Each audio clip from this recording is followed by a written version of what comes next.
All right, so today is really going to be just more or less of an introduction of what we're going to do over this quarter to give you guys an idea of what we're going to talk about. I know most of you have received the book already, Finding My Faith, and so obviously this is what we're going to be doing over the next 12, 13 weeks. Most, if not all of you, know who I am. I'm Todd. If you don't know who I am, now you know I'm Todd. But you may be wondering, like, who is this guy and why is he teaching this class? Because, you know, here at Taylor's, I am probably as low on the totem pole as you can probably get.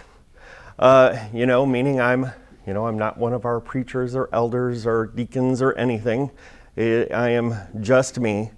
But this is a group that I have been involved in for a long time. I've been involved with for a long time. And it's a group that has come to mean a whole lot to me over the years that I've been here. And some of you I have known for a very long time. Some of you I am just getting to know, but I am looking forward to getting to know all of you. For a while, we did a ever-evolving college and 20s class. It had many different names at my house. And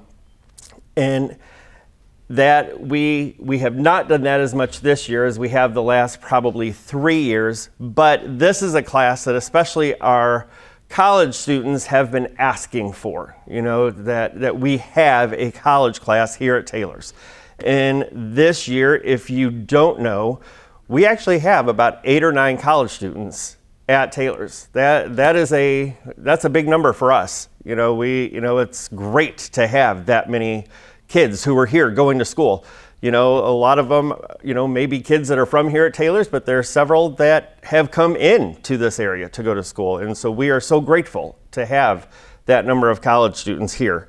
So that is a little bit about me, why I'm doing this, who I am.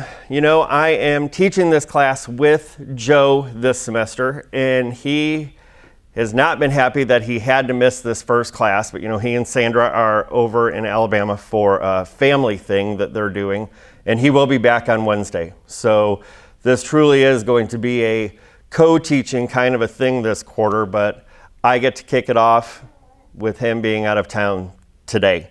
So let's get into this. What is faith?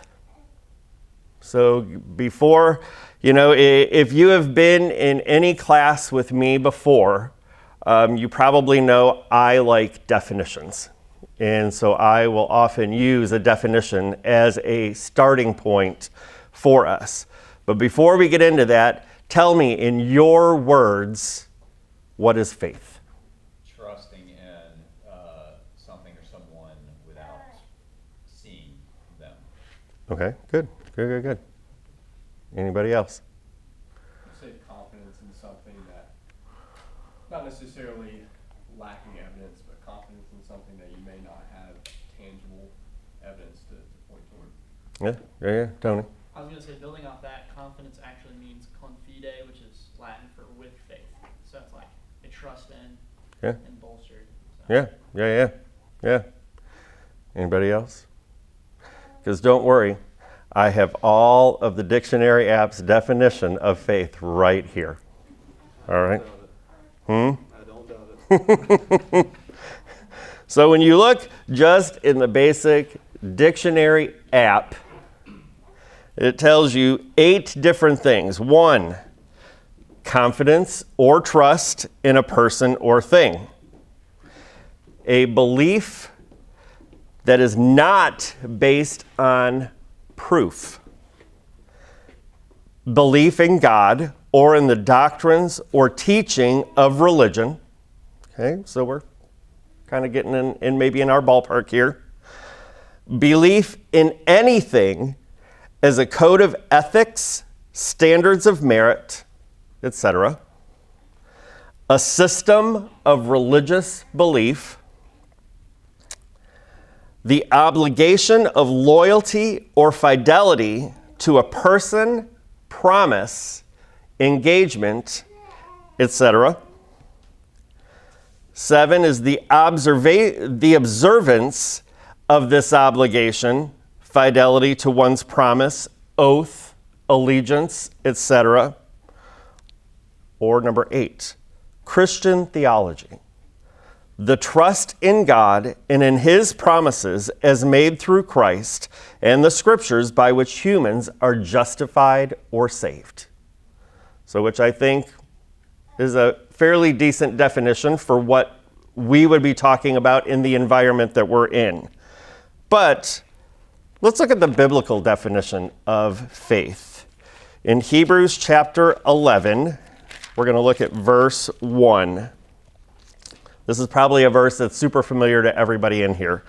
Now, faith is the substance of things hoped for, the evidence of things not seen.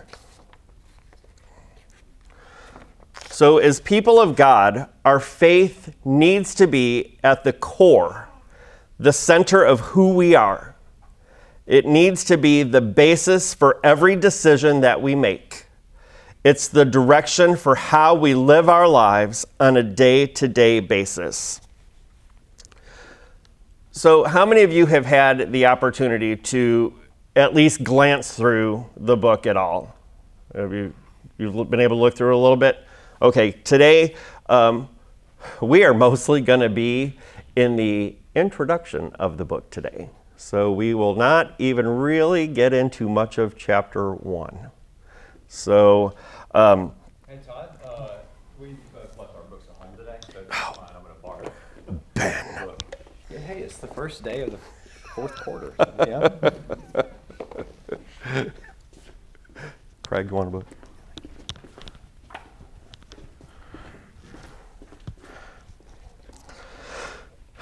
All right, so there was a survey that was done by a group called Lifeway Research, which found that 70% of teens abandon their faith in Jesus once they have graduated high school. 70% of teens. Think about that this way.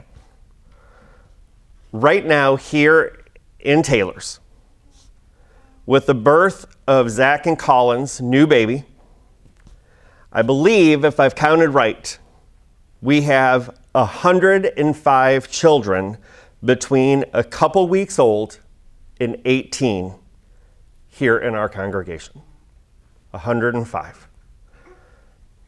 All total, we are a congregation in the 270 mark. That is a significant number of people that are here at Taylor's, 105.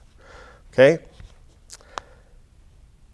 Based on these statistics, they say that between 70 and 80 of those 105 children, between 70 and 80 of our kids will leave the Lord upon graduating high school. Do you guys find that shocking? I mean, that should be staggering to us. That those statistics would say of our 105 kids, between 70 and 80 are going to leave the Lord. I don't know about you. That is completely unacceptable to me. I mean, I literally have a hard time wrapping my mind around that. You know, that, and needless to say, and I'm sure like everybody here in this room, that is a statistic I do not want us to live up to. You know, and that will just be a general statistic within as the world views the Christian community. All right, so but that's something that we need to think about, something we need to realize and be ready for. So you think, how is this possible? You know, weren't they taught, you know, stories from the Bible? You know, didn't their parents do a better job of teaching and training them at home? You know, but you know what? This isn't unique to just teens. And that was one of those things that, if you read through the introduction of the book, you probably saw a lot of talking about teens and kids and all that. And this is a book that is not written for a high school class. But some of you may know our high school class did this book. They actually, not the last quarter, but the quarter before that. They just went through the same book that we're going through right now. And it was done with them as a challenge. This isn't a book written for younger people. This is an adult, quote unquote, study book, class book, whatever you want to think about it. But think about this. The National Directory, put out by 21st Century Christian, says the number of congregations who identify as churches of Christ has decreased by 10% since the year 2000. Okay? Attendance has decreased by over 12% within that time. So this isn't just a problem for young people. This isn't just a problem for our high school kids, our children. This is something that we as adults need to realize. So let me relate that to you on local terms. Again, just looking at our own congregation. Most people here know that I'm the attendance guy. I have my little pad that I'm, and I will tell you, I have loved that we have gone to a electronic attendance thing versus I used to have my pen and paper that I was checking everybody off with.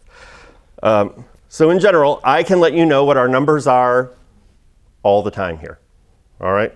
I typically know that for each of our service, but this isn't a numbers game. That knowing who's here and who isn't here and how many are here can be an indicator of someone's engagement, their involvement, their interest. It can help our elders know if there are spiritual concerns that they might need to be aware of. So it's not, that I'm just back there ticking everybody off because I find that super exciting. But it is very encouraging for me. But there's a reason behind that. And just to show you what, one small thing that means. Do you guys realize that our attendance here at Taylor's from Sunday morning to Wednesday night drops by over 100 people? From Sunday morning to Wednesday night, we lose over 100 people. Sunday, we're typically hanging in the 270 to 280 mark. Wednesday night, we're typically hanging between the 150 and 160 mark. There are going to be many reasons for that, and I know that. There's going to be a lot, how many of those people are going to be older folks who have a very difficult time, especially coming up on the time of year that we're coming up on where it's dark a lot earlier. They have a hard time, traveling at night. So there's going to be many, many things. But that's still something for us to be aware of. That's a significant drop between Sunday and Wednesday. And for us to think about, are there people that we can encourage? Are there people that we can reach out to, that we can help, that we can do things for, that may help them? But so 70% of all teens, we've seen that this is not just a young person problem. This is an everybody problem.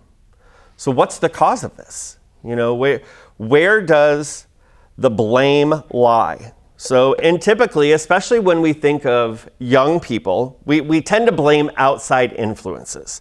Friends, school, politics, society in general, for brainwashing or influencing Christians away from the Lord.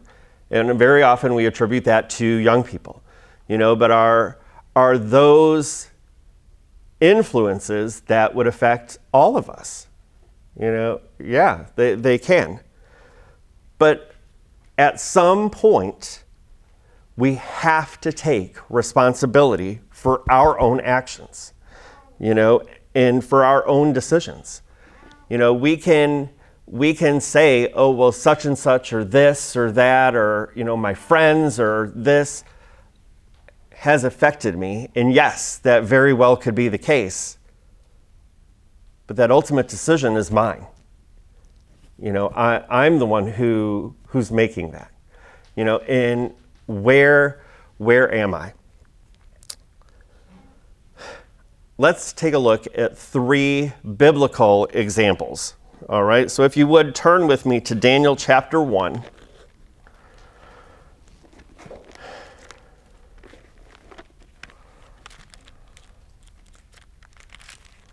Get my own fingers.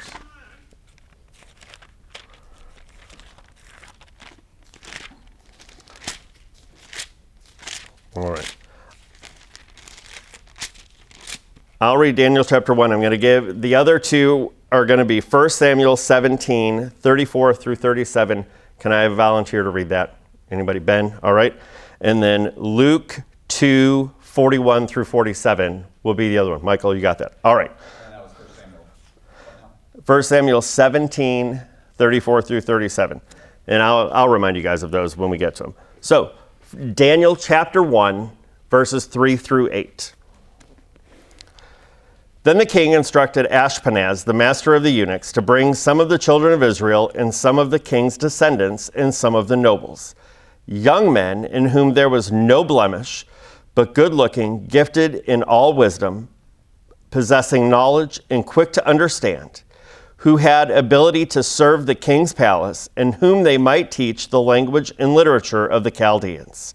And the king appointed for them a daily provision of the king's delicacies and of the wine which he drank, and 3 years of training for them, so that at the end of that time they might serve before the king. Now from among those of the sons of Judah were Daniel, Hananiah, Mishael, and Azariah. To them the king, the chief of the eunuchs, gave names. He gave Daniel the name Belteshazzar, to Hananiah Shadrach, to Mishael Meshach, and to Azariah Abednego. But Daniel purposed in his heart that he would not defile himself with the portion of the king's delicacies, nor with the wine which he drank. Therefore he requested of the chief of the eunuchs that he might not defile himself. The general idea is that Daniel at this time would have been in his early to mid-teens. So younger than any one of us in this room. I'm sure all of you, if I asked how many of you can well remember your teenage years, you all would. As shocking as it may seem, I can well remember my teenage years, even though they were just a couple of years ago. But thinking about the season of life that Daniel is in at this time, and he purposed in his heart that he would not defile himself. It was so important to him that he was determined to please, serve, and honor God no matter what was going on in his life. That's definitely something that we can see, and we can take that attitude and apply that attitude within ourselves, through the things that we're going through. All right, Ben, you got 1 Samuel 17, 34 through 37. But David said to Saul, your servant was tending his father's sheep. When a lion or a bear came and took a lamb from the flock, I went out after him and attacked him and rescued it from his mouth. And when he rose up against me, I seized him by his beard and struck him and killed him. Your servant has killed both the lion and the bear, and this uncircumcised Philistine will be like one of them, since he has taunted the armies of the living God. What verse are we going to? 38. And David, 37. Okay. And David said, the Lord who delivered me from the paw of the lion and from the paw of the bear, he will deliver me also from the hand of this Philistine. And Saul said to David, go, and may the Lord be with you. All right. Again, very familiar story that we've all heard.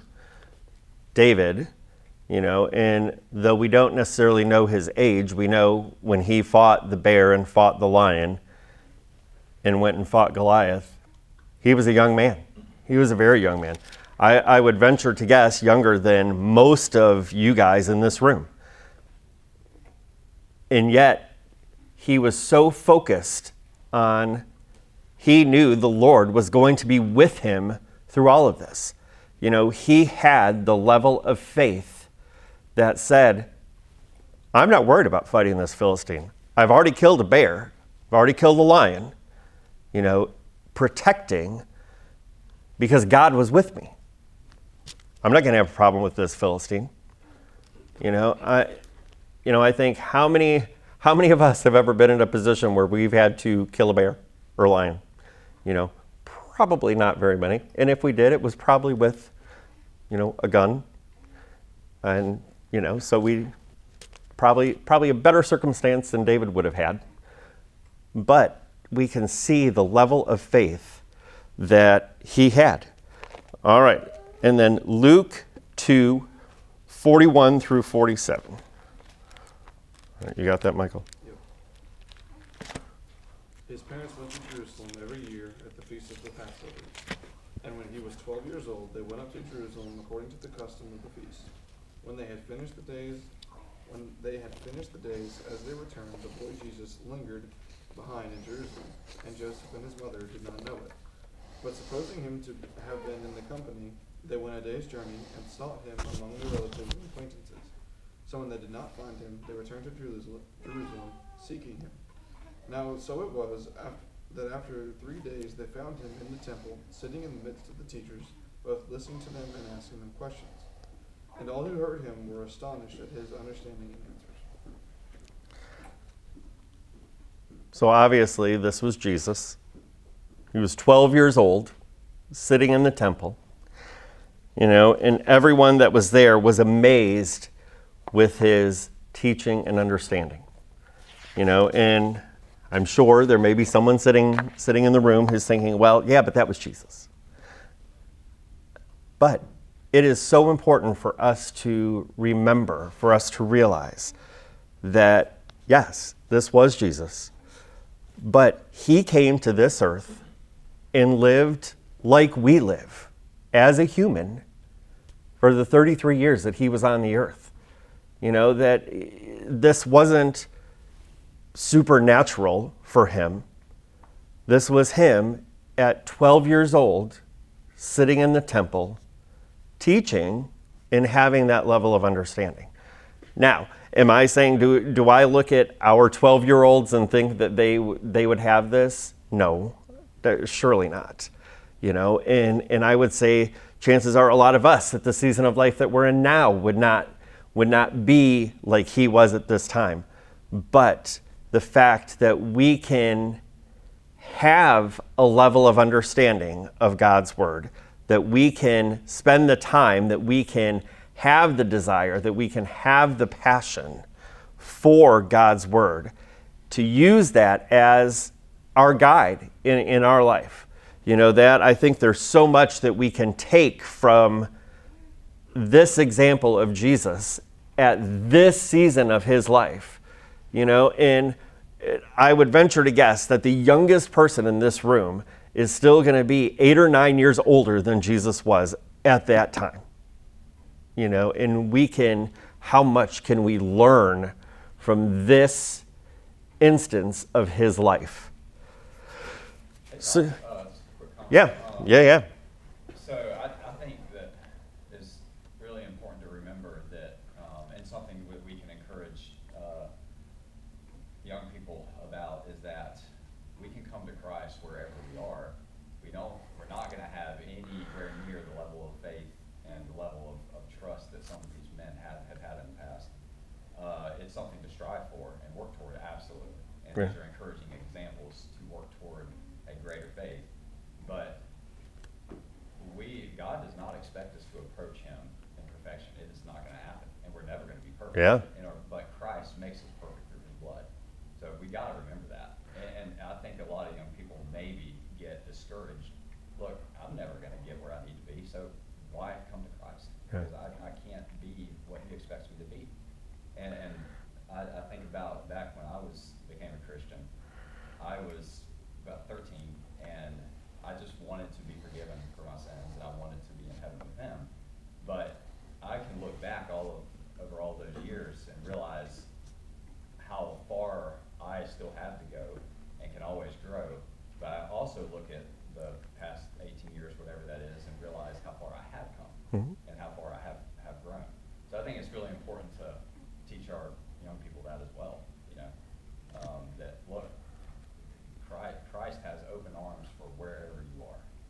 in life.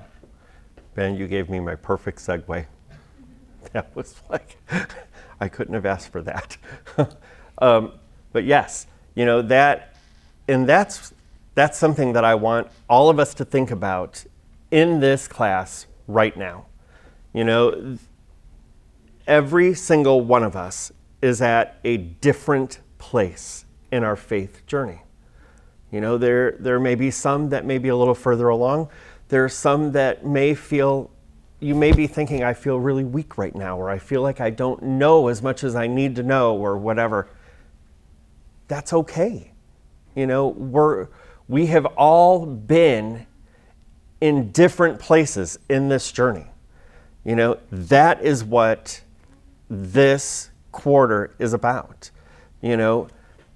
Owning where we are right now in our faith journey. Because this book isn't just for someone who may be new in their faith or someone who may be weak in their faith. This book is for someone who may feel very good about their faith right now, but yet we can still grow.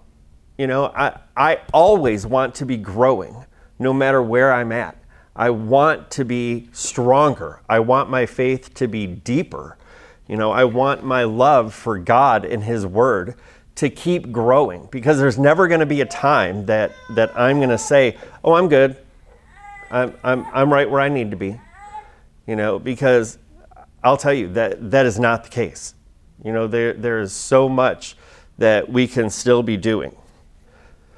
So when you look at the things that we've looked at so far this morning, I think we can fairly say that we need to stop making excuses for whether it's our young people, older folks, whoever, for leaving the faith.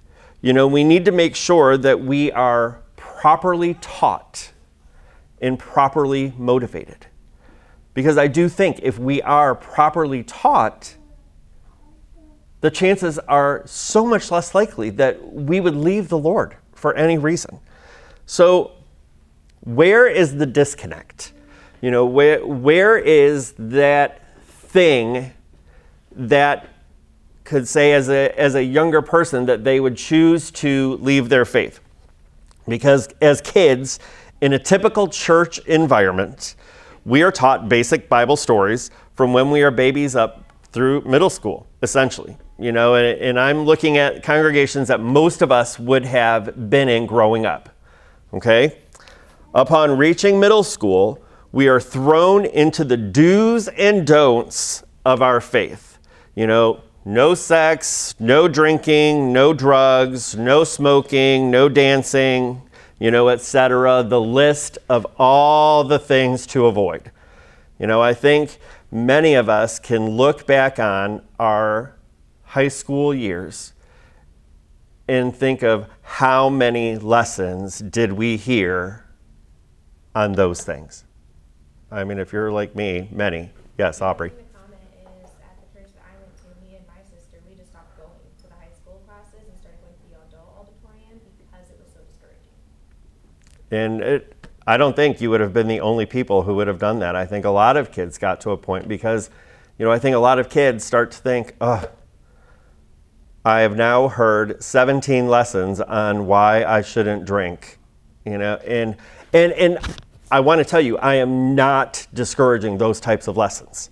I think those types of lessons are needed. I think they're important, but I think, we've gotten away from textual studies with our older kids and focus so much on topical studies, which are not necessarily bad, but they get us to where we have not shown the importance of making our faith our own. All right? And we need to bridge the stories, the Bible stories that we've heard, into real life application. What do these stories that we've heard about since childhood, what does that mean to my life? Where is the how, what, why, when that I apply that to my everyday life?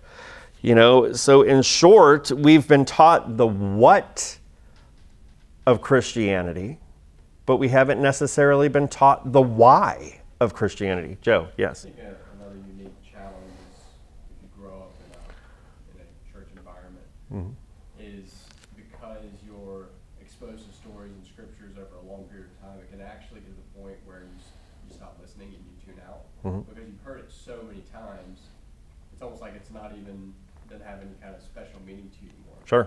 So that's a kind of a tough thing to deal with, because I know for myself over the years when I've sort of gone on my own faith journey, the stories I've heard many, many times have a new meaning and they're much more important to me now. But for a long time, it just kind of goes in one ear and out the other, because you've heard it, 100 times and it doesn't have as much significance to you. Sure. I agree with that so much. I think, as we do go through different seasons of life, we are going to hear, many of the same stories again, many of the same, book, chapter, verse again, and it's going to have such a different meaning in your life. There are things that you're going to study at the season of life you're in now that 10 years ago would have had a different meaning, or may not have had much of a meaning, where today you're going to think, you're going to have that light bulb moment, where you're like, oh, I totally get that, where at a different season of life, you may not have had that. And that's a good thing. I mean, we want those light bulb moments. We want those connecting things to come together so our faith continues to grow. So have we been shown the connection between what we've learned as children and how to apply it as adults? When you think about the statistics that we mentioned earlier, it's no wonder that 70% of teens fall away from their faith. They have never been motivated enough to understand their faith and make it their own. Very often it's mom and dad's faith.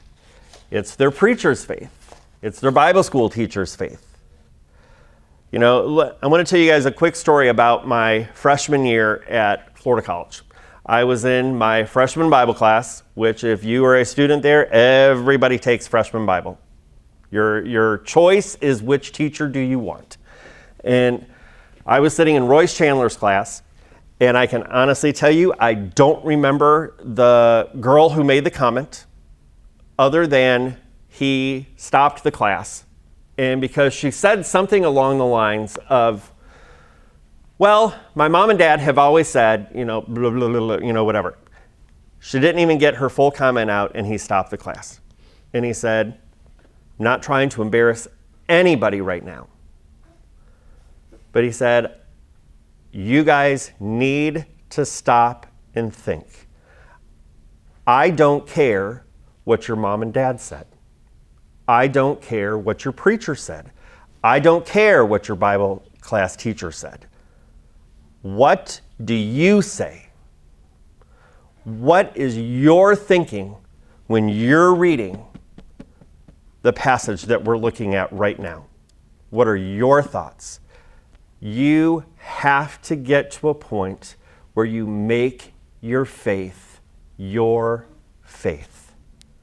Because you're not going to get to heaven on mom and dad's faith. You're not going to get to heaven on your preacher's faith.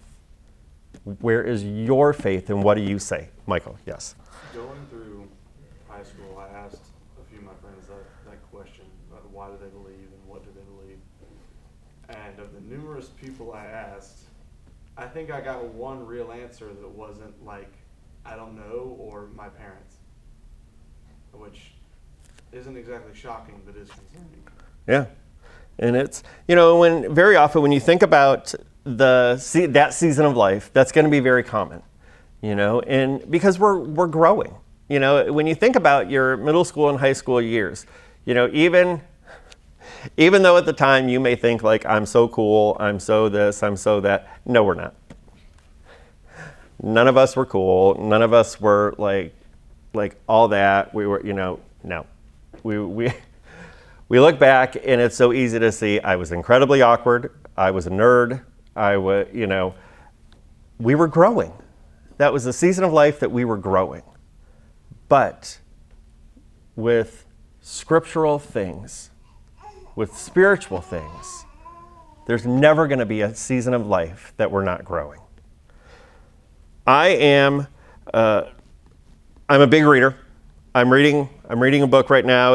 I tend to read a lot of Christian fiction.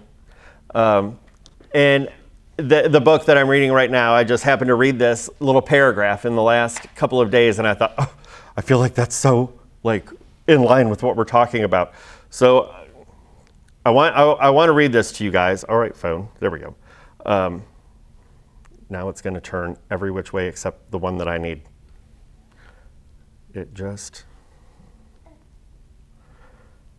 Okay. So we have no relationship that comes close to the relationship we are called to have with God. Of course, now it's going to. With God, one side is perfect. The other side, our side, is clinging on by a prayer, asking, forgive me. Please let grace cover my sins. We can hold that relationship with God only because He's reaching over and holding us up to His level, not because we can ever reach His level. And I thought that was so in line with everything that we're talking about. So, over this quarter, the purpose of this class, the purpose of this book, is to understand. What time is it? Did the bell ring? No, I just texted my dad. Okay, I was going to say, because I think we have a minute. Okay. To understand why we believe in an awesome and an all-powerful God. To do that, we have to understand His Word. So there are two parts of this book: understanding your faith and using your faith. So this quarter is about each one of us in this room growing from where we are right now in our faith, growing in knowledge, growing in depth, growing in love for God and His Word and His will. All right. Thank you, guys. And I was so worried. I was like, I'm not going to have enough material to get through this first class.